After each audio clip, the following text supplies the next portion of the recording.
I think that what we have is that opinion has become fact. Oh. In that people's ability to feel a very strong truths for themselves becomes something that they believe is a fact in terms of privilege and entitlement. They feel that their opinion is a truth, is a fact, Oh. and they feel that all those things are probably the same thing. Whereas probably someone like myself, I would say that a truth is human rights are inalienable. And some might say that's an opinion.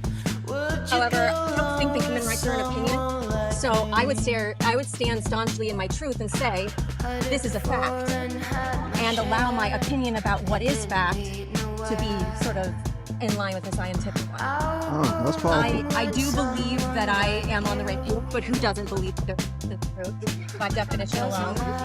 Watch. For me,